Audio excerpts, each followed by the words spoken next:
We're live, Yeah. so go ahead and do the IG and we'll get started, man. So I don't see it on. It's not going on the. I don't see it. So there should be on that open window. So we're Top live on right. your YouTube and on X right now. Okay, I see it right now. All right, we live on IG, man. Everybody, welcome back. We're episode 2. We got a couple What's people good? tuning in on X already. I'm the GOAT 209. We're with Raider Slim. We're gonna be doing a podcast every day, Monday about 6:15. Because we got dad duty, so we had to figure out a time that worked for both of us.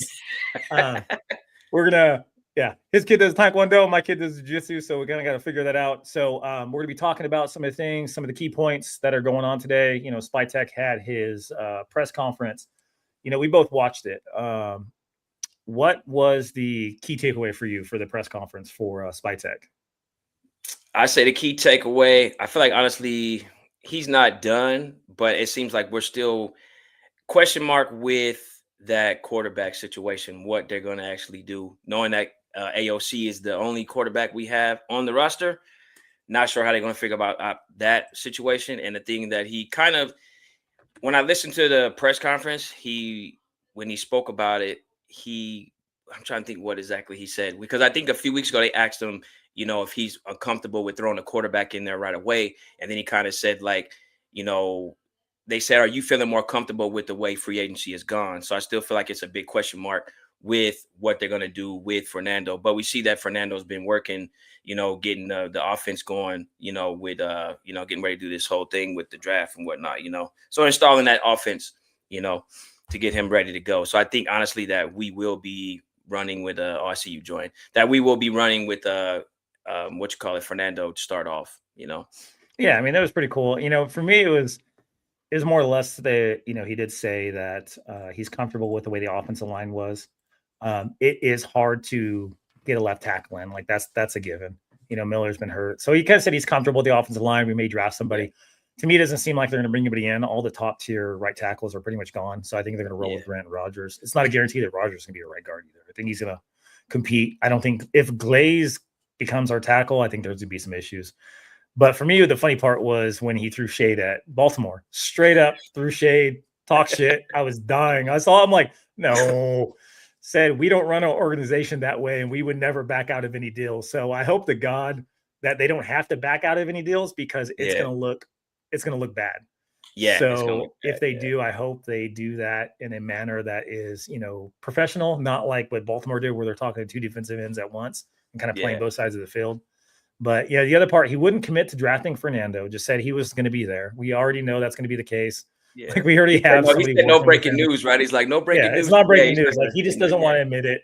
But you kind of see, what's going to be going on with that as far as him drafting. They haven't really given up any of their information. It's all smoke and mirrors. But he did say they're going to get a vet quarterback.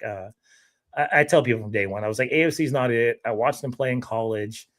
He's been playing the NFL for a few years. He's an okay backup, but you need a veteran to come in to train and help Mendoza. It's that simple. Yeah. You get a backup in that's going to help Mendoza, because you get somebody I wanted Flacco, because Flacco to me seems like that great personality. Kirk Cousins, same thing, energetic, funny guy. Man, Flacco did pretty good when he came in, man. I was like, man, he's throwing for 4,000 yards. He's throwing for 30 touchdowns, which is elite level. Like he's a stat pattern. He's a Derek Carr level. But somebody like that can break down X's and O's for Mendoza, review film, maybe doesn't have the talent as he used to. That's what you need. And AOC is not that guy. Nah, so this whole AOC hype, like, it's going to stop. They're going to put him as emergency quarterback, and he'll be gone next year. Yeah. I'm glad too, man, because I feel like, man, it's been a roller coaster with him. A lot of Raider fans like, man, we got to see AOC. And I'm like, dude, he's not the guy, man. He is not the guy, No, he's not. And I don't think people realize, like, in college, he was a statue. In college, he couldn't throw a deep ball. And you see that translates in the NFL. Like, this guy has no capabilities of scrambling. He did not have capabilities of scrambling at Purdue. And I tell people, like, college football is my second love. Like, I watch every time I can. When I'm driving to Vegas on Saturdays, I have college football on. I'm watching college football while I'm at my kids' games. Like, that's what I do. Yeah. And that's how you learn about all these draft picks. So I told people, I'm like, no, he ain't it. Like, he's not it. He's not elite. He's not athletic, doesn't have elite arm talent. He's a backup. That's okay. You need that. Yeah. But he'll go next year. After next year, he'll be gone, and he'll be a backup for somewhere else, and he'll make a career out of it. but he's Now, not I a got a starter. question for you. I got a question for you, man, about the offensive line. Do you think the offensive line has potential, or you think it was just coached really bad last year? I want to know your It was thoughts coach on that. bad. It was coach It's- bad. Brendan Carroll is the key of nepotism 101. That why you don't Yeah, hire your kids to coach. And I talk to people. You know, I talk to people. So I yeah, talked to people that actually worked at USC and mhm, worked with the program, and they said he was a garbage coach at USC. Those were their exact words. And yeah, I won't cuss, but they said he didn't know what the F he was doing. And I was like, whoa. And these people actually worked with Carroll and with USC with player development. And I just kind yeah, of laughed. I'm like, oh man, we're screwed. And yeah, so, with that being said, you saw what happened. Like you saw the movement, things like that. Grant and Rogers should have got more playing time, but they were stuck on Kappa. They were stuck on yeah, Meredith. Those guys are going to compete. They are young. We don't know what we have, so I think they're going to start next year. But yeah, that right tackle position, I think Rogers is going to be better than Grant. That right tackle position is it's scary to me. It's scary. yeah, That's going to be yeah, our weakness. So our left side, the A and B gaps on the left side is we're going to run the ball. The right yeah, side, it's a big question mark. But I've been saying since day one, like if a defensive tackle or safety falls to the second pick, you get it. If not, you go yeah, with tackle and you put him in because yeah, that guy will start day one over Rogers, over Meredith, over Grant, regardless if it's a tackle or guard. If Paragon's there, the guard, even if you want to reach for Rutledge, maybe trade back, get some more picks, Rutledge will start over one of them. It's going to happen. So we'll see what yeah, happens. I'm comfortable with it, but I'm not ecstatic about it. yeah. Yeah, I feel like bringing in Tyler helps out a lot. And JPJ there, but like I said, but I feel like I think they were coached bad. They may have some potential there, but I feel like definitely it can be definitely worked, especially with another coach that it should be a lot better this year. We'll see what they do in the draft if they bring some in, but we'll see. Hopefully they do. I mean, they're going to draft a lineman somewhere. It just depends where. We spent, 2 third-round picks last year and they didn't even play, which is nuts. Teams are Yeah. built in the late rounds. That's I mean, Yeah.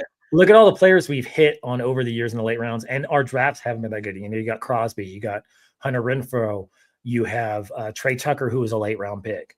Yeah. People like that. Even Parnham, like you may not like him, but he was a 4-year starter from us as a third round pick. Yeah. Yeah. So people don't realize that's where you build your team with the average to above average players, and you hit on them Yeah. sometimes.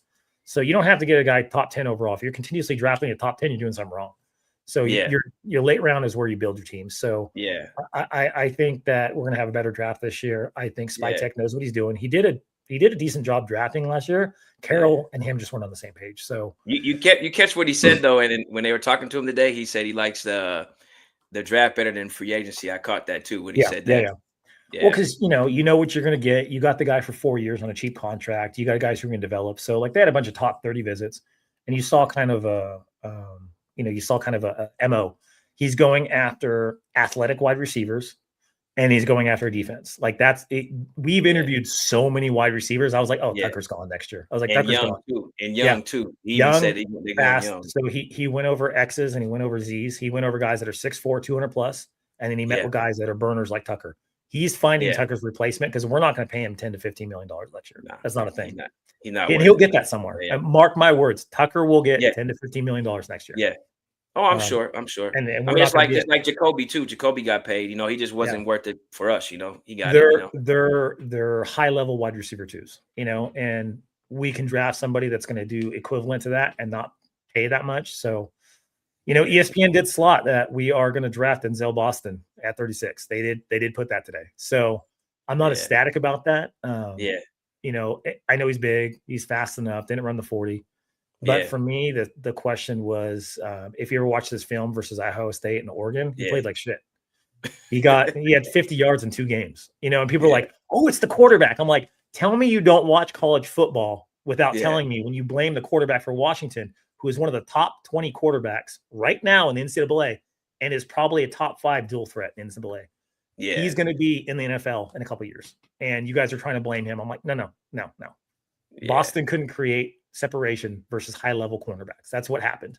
Yeah. And, it's like, oh, great. He had 150 yards versus Illinois or whatever it was. Like, cool. Illinois sucks.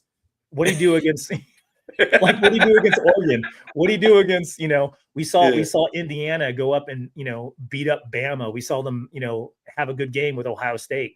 And, you see these guys that are actually doing good, like Cooper did good, and a couple other guys did good against first Ohio State. Boston did. Boston had, I don't know, 25 yards or something like that versus Yeah. Iowa State, I 26 saw I yards. saw on Tankathon that they had Cooper as the second round at the pick Yeah. 30 or I think 36. I saw that, you He's know. a replacement for Tucker, but I really think Yeah. they go if it's between Cooper and Denzel, I think they're going to go with Boston. Yeah. He's a bigger wide receiver. He's a bigger body. He's a true outside wide receiver with potential to be number one. He won't be that next year. I Yeah. truly believe that he's going to take a year. He'll have less yards than Bowers and Tucker, but Mhm. they'll utilize him. And then the year after that, it'll be him and Besh. So I'm okay Yeah. with that. But Yeah. I think we have other needs, to be honest with you. Yeah. But I think number two that they might do that, but we'll see, you know. I think they will too. Just by their top 30 visits, I'm like, oh, we're getting a wide receiver. And I know we talked about that. And when I saw them, I was checking the mock draft. I was like, oh, it say wide receiver number two, but Yeah. we'll And see, the top we'll see how 30s, it goes, like, you know. well, the other thing is the top 30s from last year. We had top 30s with Genty, we had top 30s with Rogers, Grant. Oh, who else was it? There was like four or five players we had top 30 visits with that we drafted. So the Yeah. top 30 visit is guys you're going to draft, the guys you're actually looking at. So we'll see if they Mm. actually do that. Yeah. Um, It was some so O linemen in there, right? For the top 30. I saw a couple O line guys in there too, right? I don't think they did any O line, not yet. I They still thought have I some thought I visits saw coming some up. on X. Yeah. Maybe they did today. I haven't looked at it. I know they looked at a long Yeah. snapper.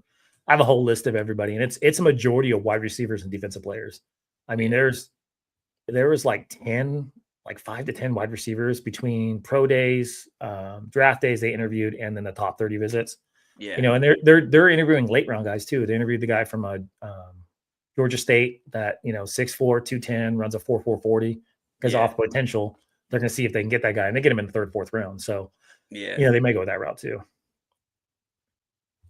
So I'm excited about this. Najee Harris. Yeah. So Joe Morley was talking mad shit to me this week because I'm like, we were joking in our chat. We have a group chat. He's Yeah. like, that's hella stupid. Don't get Najee. I'm like, I know he's coming off an Achilles injury. And I started listing like the injury types and what happens and what Yeah. goes on. And so players have came back from Achilles injuries, Yeah. Terrell Suggs, Aaron Rodgers, Yeah. Devontae Foreman came back and ran for almost 1,000 yards after Achilles injury, but it also has killed players like Arian Foster. So Yeah. you have less bursts. You can't plan as well. You can't transition left to right. You don't have lateral movement as well. Najee tore his Achilles. Yeah. For me, he's not a fast back, so I'm not really too worried about that. I would love him Yeah. as running back too. I told people day one, I was like, when the Chargers got him, I was like, if he's your running back one, your Yeah. run game's going to be garbage. He is Yeah. not a good running back one. He's Yeah. a tailback that should be in the rotation and not be a true running back one. He averages under 4 yards a carry. He's a short down back. Yeah. And so as running back two, I take him in a heartbeat. Oh, I would too. Yeah. And I feel like the price would be right too. I feel it would be good, especially with the whole scheme of them wanting to take that pressure off for Genty. 2 million. I definitely feel it'd be good, and the price would be right too, for sure. Yeah. And it's I always worry about that, taking people off injury, but you got to draft a guy. Laube is not running back two. If Laube gets 100 carries, like we're SOL. No Laube, man. No Laube, man. Like he's a special teams guy, hasn't translated. Maybe he gets some better coaching, some more touches, but he's not a guy that I can see taking 100 carries next year. Najee, yes, I can see that 70 to 100 carries. People don't realize 100 carries is only like 6 a game. We have 17 games, like 6, 8 carries. Like that's a guy getting 100, 120 carries a game. Yeah. Same with touches. So it's just kind of like, maybe they do that. Maybe they draft a guy from there and kind of take it. So we'll see if that happens. I would love for them to sign Najee at a couple $1 million. Yeah. And then from there, I would love for like them a to one or 2 year contract, maybe, or something. He'll get like a 1 or 2 year, like $2 million. He's come off injury. It'll be cheap. I mean, there's not a doubt in my mind it'll be cheap. But there's a couple of guys. You can get Khalil Herbert. Like there's not very many running backs left. Yeah. So I think we're gonna either sign Najee or we're gonna draft. That's all there is left anymore. Chubb's out. Every other running back has a major injury, including Harris, but Harris is the youngest and is probably the most quote unquote accomplished recently. So I can see them getting him. And you don't want to bring nobody that's too dominant either to take away from Genty. So you don't want that. There's nobody left that's going to do that. I mean, who are the other free agent running backs like Nick Chubb? Well, I mean, Kareem Hunt's still there, but same thing. He's a power back. He's going to under 4 yards a carry. I wouldn't mind Kareem Hunt. He's 30 years old. Get 50 to 70 carries. Give Genty a break. Get a rookie Yeah. for another 50 to 70. Done. Yeah. That is a realistic thing, but I think Kareem's going to go back to KC. Yeah. If you say rookie, what round would you say that? What round would you feel you address that on? 5th or 6th. I would do, somebody like Black. Yeah. If you want to get somebody that's a little more talented, like a power back, you go, oh God, what's the name? The guy from Washington. Power back, like 220. I was forget his name. But he's the guy that probably going to 3rd to 5th. Yeah. I'm gonna look that up because I forgot. What the guy's name? Yeah, because I was watching film on him the other day. I'm like, and I watched Washington. Pac-12 guy, but yeah, it's not around anymore. But I always watch USC. I watch all the Oregon and things like that, Washington games, because it's kind of what I grew up on. Yeah. And I always joke, like, I called one day, I was talking to Marcus Allen, I was like, bro, you paid in the Pac-8. And he started laughing. He's like, how do you know that? I'm like, dude, I grew up watching college football. So it's like back in the day. And then I told him, it was like one of my high school and college football coach played for Stanford. He's like, what? I'm like, yeah. Washington. You find his name? I'm going to look up his name because I always forget his name. Washington Huskies football. And if you want to watch some good tape on the running back, great power back. So where's he at? That's not popping up. Yeah, I give up. Let me see if I can see top right. Anyways, so one of the other things too, Tyreek Hill. Oh. Oh man. Oh, so what would you do with Tyreek, man? Would you? Oh, I'd sign him in a heartbeat. People, this is in a heartbeat. Yeah, him, Diggs, or Jennings. I would sign in a heartbeat with no questions asked. And that would let us not draft a wide receiver in the 2nd round. And let me explain to you why. So okay, I don't care. Okay, Raider fans are so upset with anybody that has any issues because of Henry Ruggs. So yeah, in the 70s and 80s, all the players, hookers, drugs, drinking all night, going out partying, it wasn't frowned upon. And that's a fact, okay? Right. But on top of that, you have people like Ray Lewis, you have people like Stallworth, you have people, like other players have Michael Vick, who's acclimated his career. You have other people who Alden Smith was domestic violence. We still signed him. Yeah. You have all these players that have done all these issues outside of football. Right. As a man, I feel like if I do something, I can still go to work. I feel the NFL is the same way. So I don't care what they did on the outside. You put it in their contract. If they screw around, you're done. We cut you. Yeah. You get no money. Great. Done. It's low risk, high reward. People forget how good Tyreek Hill was. And he was on pace for 1,000 yards last year before he got hurt. And the year before that, he had a down year because the Miami Dolphins are horrible. Year before that, 1,700 yards. Why don't people keep the same energy with Hill as they did with Mozart? They're like, oh, Mozart had 20 touchdowns 2 years ago. He's going to be great for us. Keep that same energy with Tyreek Hill, because 2 years ago, Tyreek Hill had 1,700 yards. Keep that same energy. He'll be able to stretch the field. He'll take possessions away from Tucker. He's better than Tucker right now, I would say. Yeah. That's just my opinion. Ooh. And I don't think he would be a true wide receiver one. They'd be co-one, but he would be able to give a deep threat. You got Tucker and Hill on the outside. That could be burners. They're not going to be able to load the box. That's not going to be a thing, because you're going to get beat deep, because Mendoza is a pocket passer. You get Hill, or you get somebody like Stefan Diggs who can run routes. Again, Stefan Diggs played for a Super Bowl contender. Yeah. Was in the Super Bowl, had 1,000 yards. You're telling me you don't want him because he has issues with Cardi B? Like, that is stupid to me. Yeah. You get one of those guys, you let him have at it, and it's going to help Mendoza. It's going to help a wide receiver room. Yeah. You say no BS, no drama. It's in your contract. You get in trouble, you're gone. Yeah. I feel 100%. Dude on the field is great, amazing. But my issue, like I said, what you brought up is the off-field issues.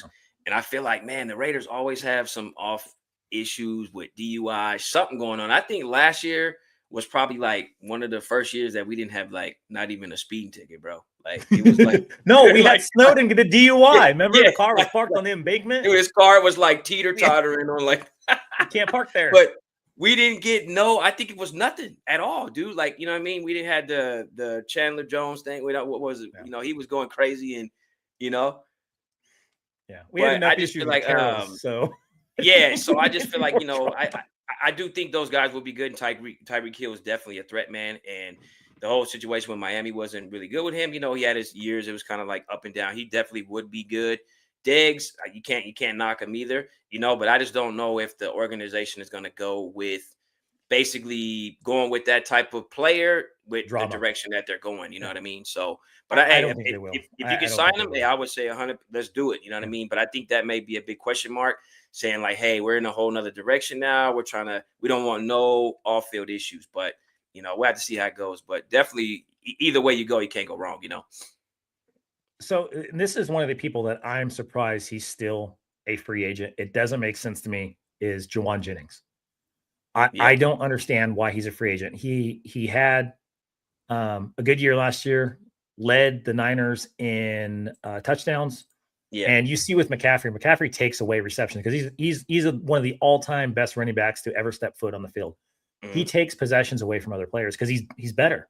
But Jennings on any other team would probably have 1,200 yards. He had 9 touchdowns and almost 1,000 yards last year. yeah, That's with George Kittle, one of the best tight ends in the NFL, too, top 5 tight end. So yeah, he's really a third option. He's wide receiver yeah, 1, but he's a third option. Parasol is, but I don't understand why Jennings is still a free agent. He might be asking for too much money, yeah. but that is the other. Didn't he get punched in the nuts, bro? Yeah, that was him. Yeah. And then someone said, like, who was that came out and was like, "Hey, bro, he said stuff that shouldn't a man be told," something like that. Like, I forgot Yeah, what the guy said. He was like, "You just don't tell a man certain stuff like that." So I don't know what yeah, he does. You know, my boy said Niners need to pay him for real. My they homie, do. he's a Niner fan. He said, And Niners need this to thing pay him. last year he only started like 10 games and he had almost 1,000 yards. This year Yeah, he had 9, 10 touchdowns.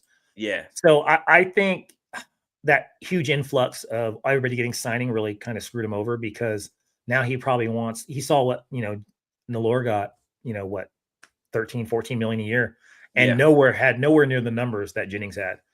And yeah, so I think he wants all like, hey, I'm a 15 mil a year guy. And they're like, no, we ain't paying you that. So I think yeah, he's going to lower his standards. He's good enough to get re-signed. It's going to be his first contract after his rookie deal.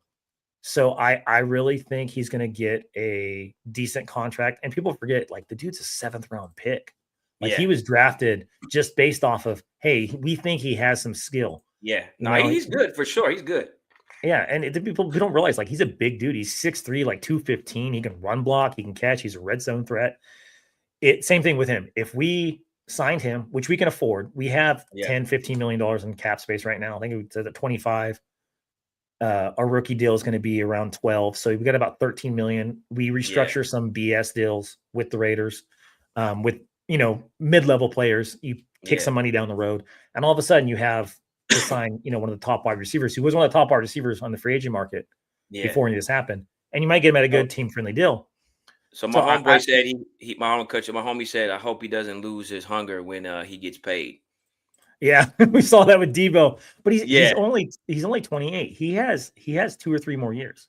yeah, So, he has a couple years, we yeah, see wide receivers play until they're like 32 now. Like that's a thing. yeah.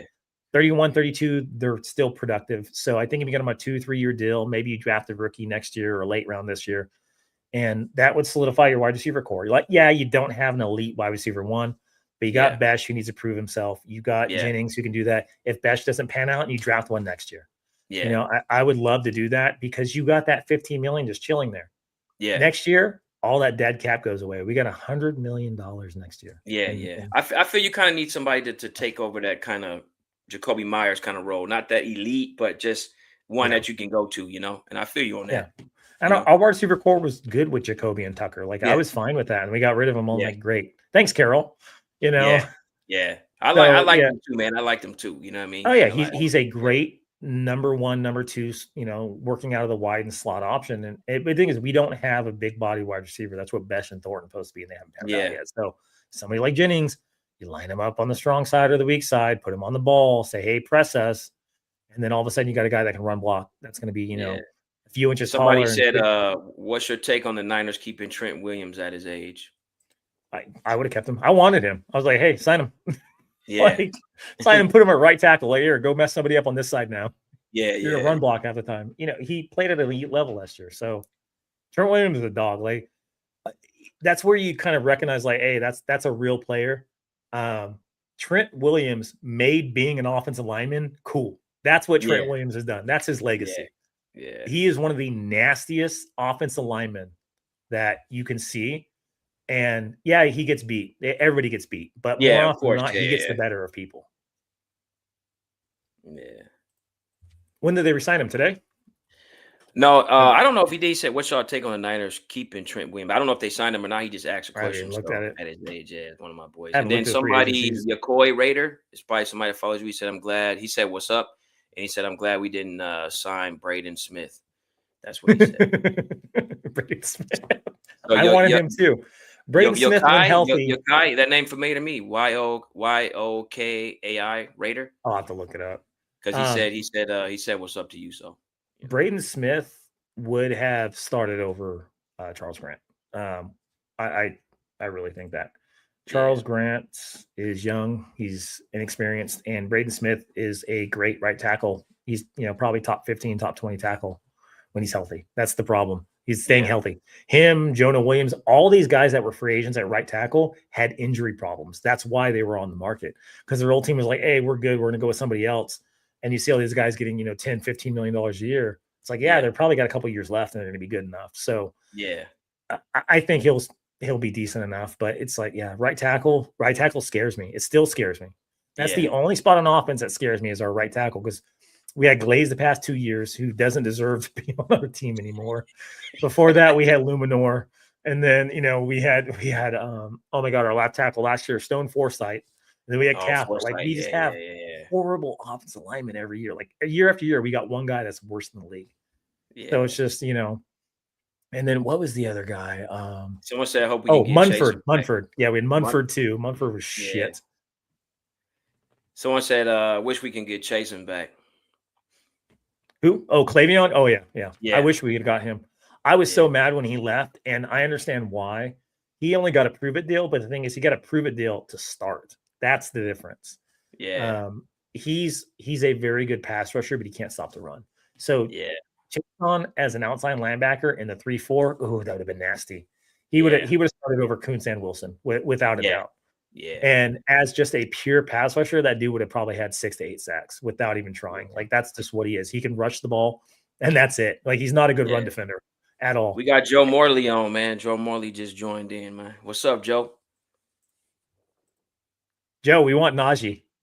Yeah, we were just speaking about that, Joe, man. Said Najee, man, sign him for cheap, man. Let's get him going. You know what I mean? Oh, man. But yeah, so we're going to the end. Everybody, thank you for tuning in. We're going to be doing this Monday at 6:15. You're going to be streaming on YouTube, on my X, and then we're on Slim's Instagram. I'm still banned on doing live, so because I post too many memes. But I will, once we're doing that, we'll post it on there. Every Monday, 6:15, we're going to be going live, talking about the day, the game, what's going on, Raiders news, things like that. We're going to keep it short and sweet, under 30 minutes. We're not trying to do a 2-hour podcast. We got lives. But just make sure you tune in, like, subscribe, and share. Check out his YouTube page. It's going to be streaming there. Then our X's and Instagram, we'll be tagging him and collaborating, doing chopping everything up. So if you guys have questions, you want to comment, send mailbag in, by all means, do it. We're going to answer them live on the air. I do that on my other show too. When you send questions in, I love to address them because it's nice to see what other people think. I always say that our platforms are made for people to talk. You may think somebody's opinion is stupid, but it's still an opinion, and you're like, man, that guy doesn't know football. But hey, that's dumb. You just kind of like someone just put in the comments, they put better insight than the damn press conferences. So that's good. Yep. And the other part is, like, I love it when people comment, because I want to see, because people will say, hey, go check this guy out, his college tape. I'm like, all right, I'll go look him up. Or, like I specifically remember this instance. Somebody said, hey, Tucker's not getting the ball. Can you film him for one game? I was like, yeah. And so I pulled up Next Gen, and then I, pulled up all this separation, and then I filmed Tucker for an entire game with one of my phones. And I was like, dude, Tucker's open all the time. I was like, what the hell? It's just Geno Smith's not seeing him. And then I posted it, and then I pulled up Next Gen. And that game specifically, Tucker was number 1 in the NFL for separation. He had an average separation of 7 yards per catch, which was the highest, that's elite. And bro, I was like, yards too, bro. That's a lot of yards.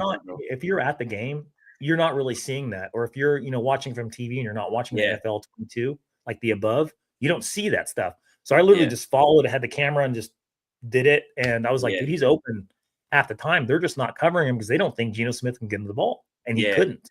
Someone just said Geno didn't have the time to see him. That's what someone said. Right. Geno also is colorblind and dyslexic and sees everything backwards, and all those diseases that one profile said he had. That was the greatest meme ever made by man.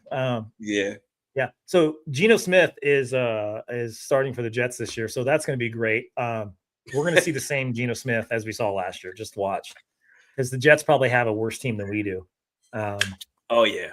Yeah, so they're gonna be feeling the pain real soon, man. They'll be feeling the pain real soon, Yeah, he'll be flipping off Jets fans, mid-year already, because they're just as bad as we are. Yeah, for sure.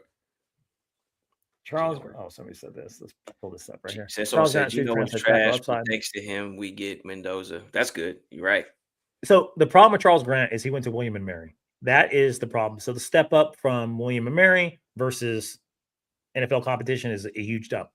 So a lot of these guys that are 3, 4th, 5th round guys, they take a couple years to develop. But yes, he does have the size, the speed, and the athleticism more than Glaze does to be able to handle speed and bull rushes. And he's a big, strong dude.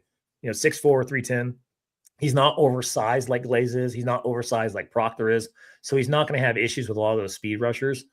I can see him getting overpowered a little bit with the bigger defensive ends that, are like 275 and can actually bull rush. But I think he's going to be a more than serviceable right tackle in the NFL. I have high hopes for him. I think he's going to pan out. I think Rodgers is going to be a little bit better, but we'll see if that actually happens. Someone said Geno was trash, but thanks to him, we got Mendoza. I can agree with that. We're going to remember Carroll and Geno Smith and Kappa for the next decade, because they set our franchise up. So we're good. Yeah. Yeah, they did. You should rock the Geno Smith jerseys next year. He's like, for sure. Thanks to Geno, man. All right, man. We'll just tune in next Monday. We'll be back at 6:15. We're going to be live. Thanks everybody tuning in. Appreciate it. And appreciate you guys, have a good night. Much love. Yep.